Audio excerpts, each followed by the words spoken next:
Bonjour à tous, il est 12h30 dans la commune d'Abobo et partout en Côte d'Ivoire. Merci de suivre le temps d'information sur RTI2. Il y a eu plus de peur que de mal. La petite saison des pluies continue de faire des dégâts. À l'école primaire à Boboté, à Ness, dans la commune d'Abobo, l'inondation due à cette pluie a entraîné l'arrêt des cours. Et puis hors de chez nous, aux États-Unis d'Amérique, il y a eu au moins 22 morts dans des fusillades dans le Maine. Le tireur présumé a été identifié. Encore merci d'être des nôtres sur RTI2. La pluie diluvienne du lundi 23 octobre 2023 a occasionné l'inondation du groupe scolaire à Boboté à Ness, dans la commune d'Abobo. Cette situation a entraîné l'arrêt des cours. On note 0 victime. Cependant, la peur était au rendez-vous. Le constat de Justin Kouassi est commenté par Clément Boko. Une étendue d'eau à l'entrée de cette école primaire. Le groupe scolaire à Boboté annexe, dans la commune d'Abobo, n'a pas fière allure. Ici, difficile de se frayer un chemin après la pluie survenue dans l'après-midi du lundi 23 octobre. Ces brusques averses ont entièrement inondé la cour de l'école. Vraiment, quand il pleut, c'est difficile. On ne peut pas sortir, les enfants ne peuvent pas sortir. Je suis obligée de marcher dans l'eau pour sortir. Quand le niveau d'eau a commencé à monter, on a commencé à s'inquiéter. Donc on a demandé à ce que les grands portent leurs petits frères et puis aller à la maison. On appelait les parents aussi pour venir chercher les enfants pour partir. Pour ceux qui n'avaient pas des parents à côté, ce sont des enfants. Donc on était avec eux, attend que l'eau diminue un peu et puis faire passer ces enfants-là. Cette pluie, tombée pendant de longues heures, a entraîné l'arrêt des cours et maintenu le personnel administratif auprès des derniers élèves jusqu'à l'arrivée de leurs parents. Si la pluie a eu lieu pendant que les élèves sont à l'école, ils ne peuvent plus sortir.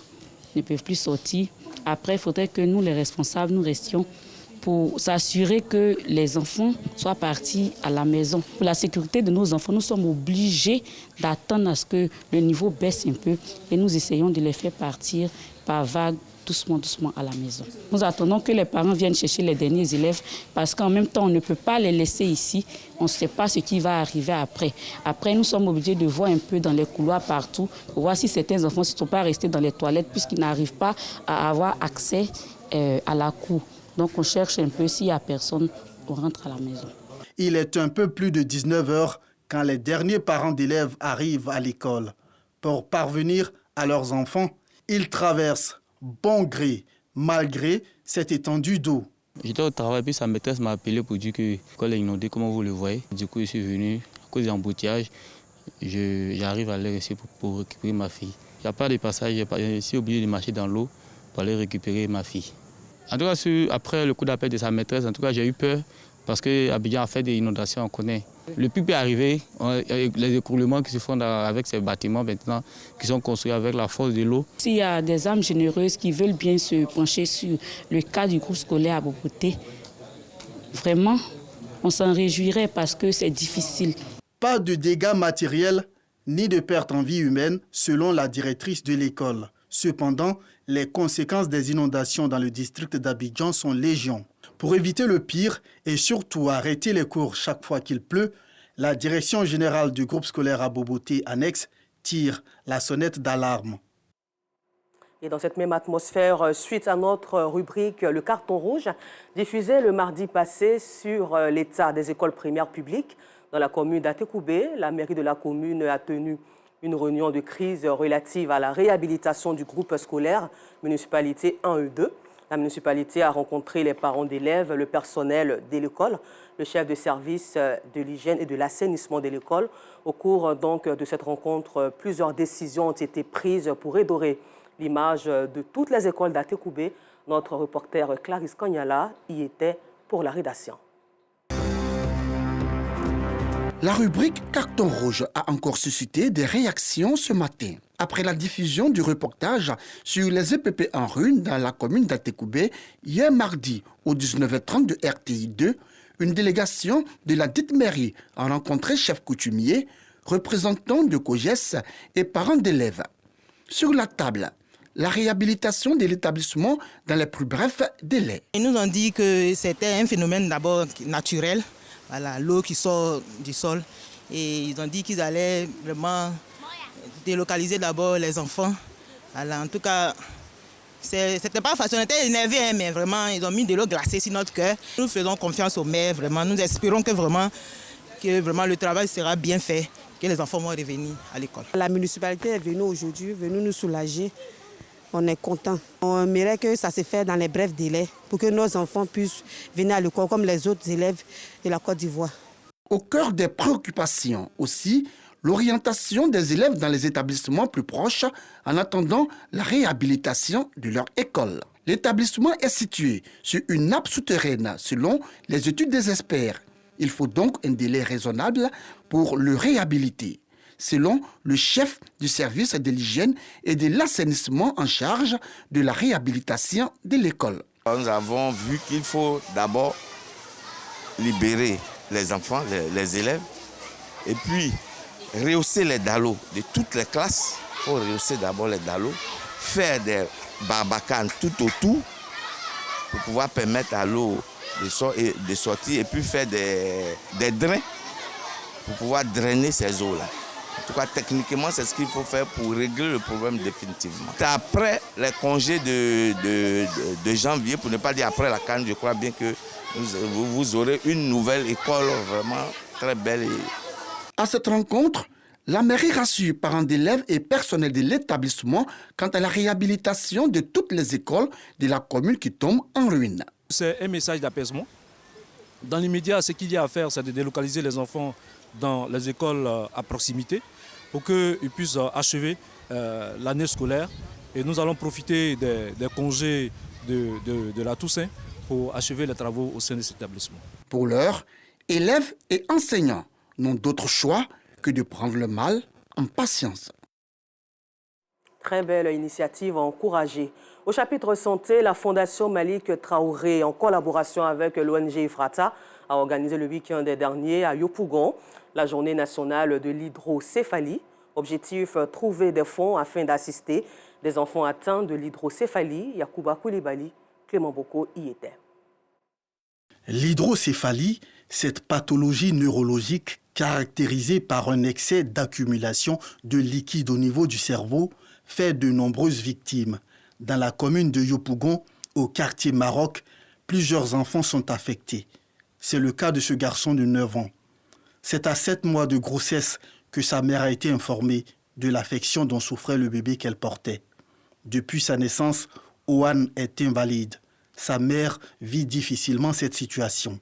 Pour nous, les parents, il n'y a pas d'aide.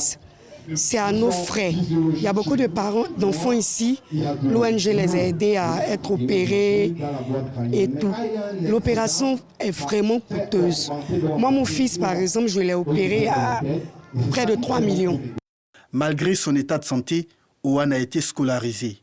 Il ne développe aucun complexe. Dans mon état actuel, je ne me sens pas différent des autres enfants. Je souhaite que Dieu me guérisse.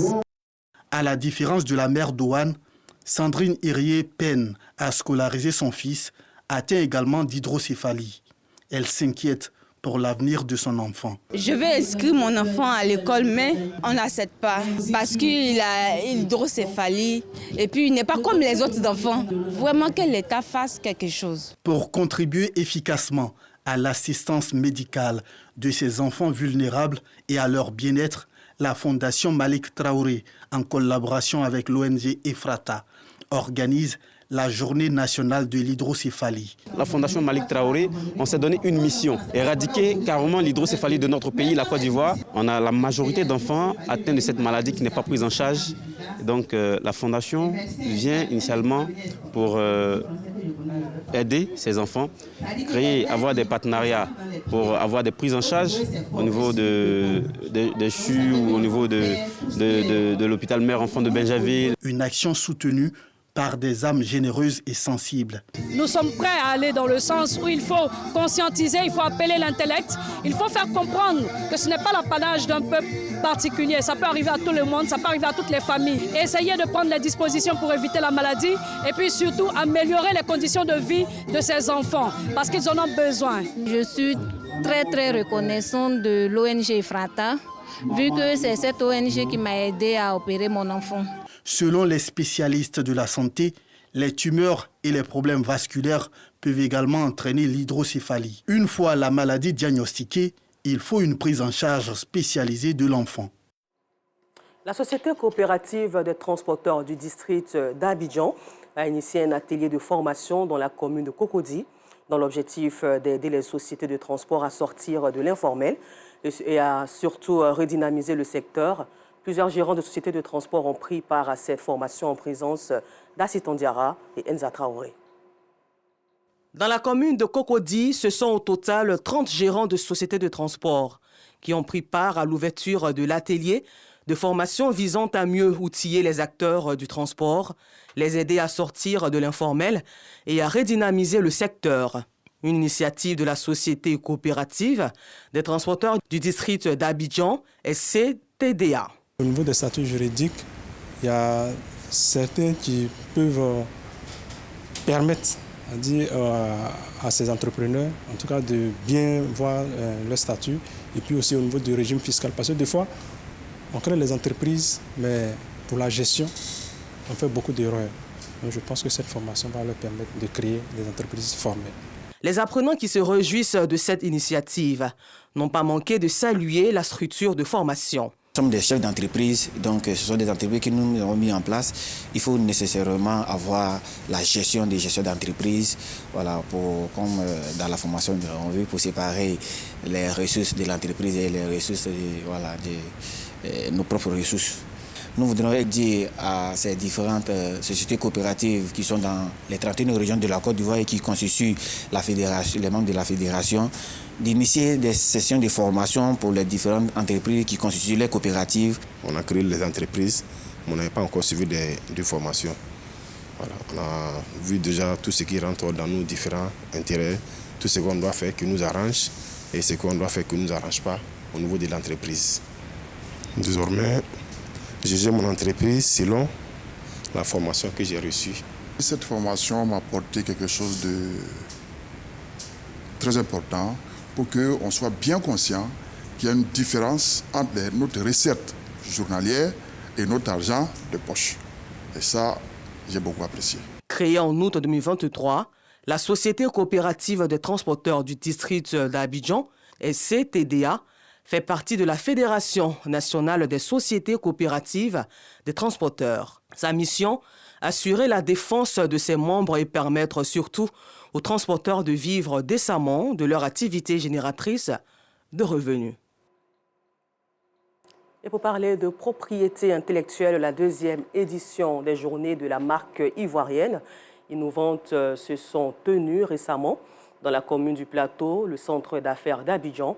Un cadre d'échange et de partage d'expériences entre les acteurs nationaux et internationaux de protection ainsi que de défense des droits de la propriété intellectuelle afin d'identifier les instruments d'une lutte efficace contre la contrefaçon et le piratage. Et nous Sangaré plutôt y a participé. Vous êtes créateur. Hors de chez nous au Mali, les casques bleus tchadiens de la mission multidimensionnelle intégrée des Nations Unies pour la stabilisation au Mali, MINUSMA, ont commencé à partir plus tôt que prévu de la région de Kidal, dans le nord-est du pays, notamment pour protester contre les refus des autorités maliennes de transition d'accorder des autorisations de vol pour allier le Tchad.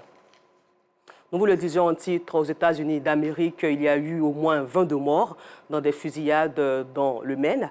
Les tueurs présumés plutôt identifiés. Les fusillades se sont déroulées dans 2 lieux différents hier dans le nord des États-Unis d'Amérique.